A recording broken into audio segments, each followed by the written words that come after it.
The man awakened the ability to control ghost fire. When he wrapped the flames around his feet, his movement speed increased dramatically. He allowed the burning parts of his body to receive explosive enhancement. A child with such talent was not someone the teacher wanted to overlook, so he revealed the true cause of Jack's sister's death. It turned out Jack's sister didn't die from illness. She was murdered. The killer was a powerful ghost about 6 or 7 meters tall. It targeted people who had strong attachments to the real world, and all its victims were left with bloody tears. After learning the truth, Jack immediately wanted to kill that thing. Unfortunately, he was nowhere near capable of doing that. 弱いもん君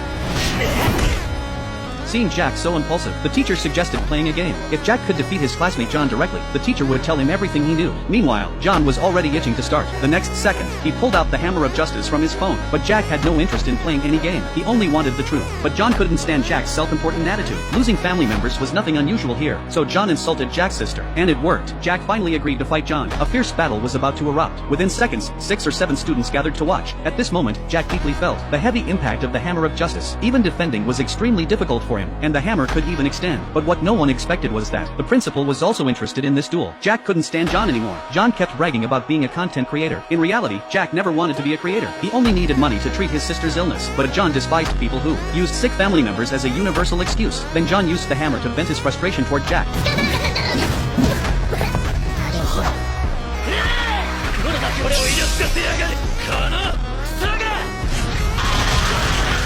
Under the storm-like barrage, Jack had no power to fight back. At that moment, the teacher walked up to Jack and told him this was spirit energy. No matter how good you are at fighting, you can't compete with it using just your body. So you should try using spirit energy too. Then the teacher told Jack to take out his phone. Because the phone was his spiritual converter, he only needed to imagine the heat in his stomach slowly gathering into the hand holding the phone. As Jack followed the teacher's instructions, an unbelievable sight appeared the next second. The 6 or 7 people present were stunned. Jack had awakened ghost fire, a pale blue flame that slithered like a snake. The teacher then warned John not to touch Jack's flames. Jack, however, felt that the flames weren't hot at all. They actually felt pleasant. The teacher couldn't wait to see what Jack's ghost fire could do. The next second, Jack wrapped the flames around his feet. As expected, once awakened, the body instinctively knew how to use it. Jack's speed became astonishing, but since it was his first time using flames on his feet, he wasn't used to it yet, but he quickly figured it out.